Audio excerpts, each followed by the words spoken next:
Is that something which you say, not the first thing which you expected? Well, yeah, in many ways, yeah, to get bowled out before for 50 overs was not something which even I expect. But we have to understand that every new game which you play and every new skill sets which you come across, there will be some sort of challenge. And today we were tested. We were tested by some new plan, new angles from where they were bowling, and more importantly, we were not able to stitch partnerships, which was our strength. Most of the times when we have done well, most of the times I mean all the games that we have played so far, somebody stood up from the top four and he was able to carry it all the way to the 40th over. That is part of our blueprint. We missed out on that part today, and that was the reason I think we were not able to achieve a respectable target. I thought 240 to 50 was something we should have scored. We should have batted 50 overs. Yeah, regarding the opening, we have seen individual players, openers playing individual innings, but we have not been able to stitch that opening partnership. How big of an issue is that if you are trying to play for the Asia Cup? Well, if you're trying to play for Asia Cup, obviously it's a totally different level of experience, skill sets, and a full member team which you're talking about. If we consider the challenges that we are in right now, I wouldn't say it's a big worry. It comes down to being switched on to that one ball battle, and sometimes it goes against you. The awareness, which we always talk about, and situational awareness mainly. I think the situational awareness is where we showed a lot of maturity in the past. Today, in phases, we missed out on that situational awareness to bring in the right skills which are required for that particular phase, to win those phases in partnerships. I'm sure that new experience like this is learning. Every new experience, I mean, sometimes you don't get the desired results, but today for me it's the experience which you take on board and take the learnings of that experience of having not done properly.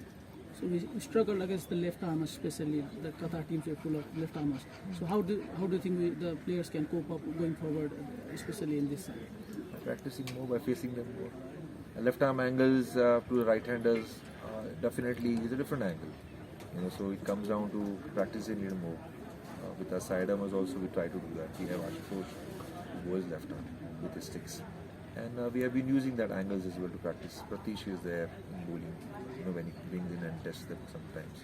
But at the moment, I don't think we can expect that those things you can solve overnight. It's a gradual progress. I mean, the more you understand what is working for you, what is not working for you, the more you'll try to create a plan around it in your preparation. And once you deep dive into preparation, fully involved, you will know that what is working for you, and then from there the trust towards that process starts. And once you deep dive into that process against those particular angles, then you are completely focused and concentrating towards what is coming to you, and you'll try to respond to that in the most positive way. With 158, 157 on the board, we saw the body language of the players, not what you expect when you have just 157 on the board. And the boys were saying that environment helped them to come up in the second innings. So did you think the total was enough when you came on the board? Again, the evidence. Let us go into the evidence of this year's journey. The journey that we started off from game 1 in the WCL 2 to where we are in the Asia Cup qualifiers.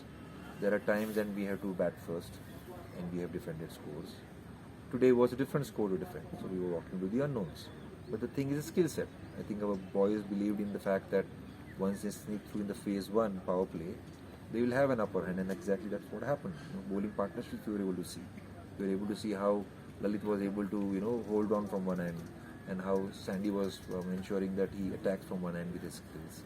Same way goes for Sompal. Sompal was so disciplined, so patient, and he was attacking the stumps in the right way. And you saw what Sompal was able to do with the ball as well. I think these are the kind of things which you look forward to. Sometimes you might not get the exact score that you are desiring for. Today the ball was speaking for us. He defended that 150, 158. I don't know, I forgot the number again, but that shows the character, right? I mean, that is exactly what you want in a good team. And this team is on that journey which I keep talking about with a champion mindset, and we want to keep on building this story. Every time I would love to keep on seeing these new faces. Look at that partnership between Sandeep and Lalit. Look at the way Lalit handled it from the other side. I'm more than Sandy. I know Sandy's abilities, but I enjoyed what Lalit was able to do from the other side. And those 40 runs mattered. That mattered because, in a way, that small little partnership of 10th wicket shifted a little bit of belief and moment in our side. And that is what we carried on in the second half.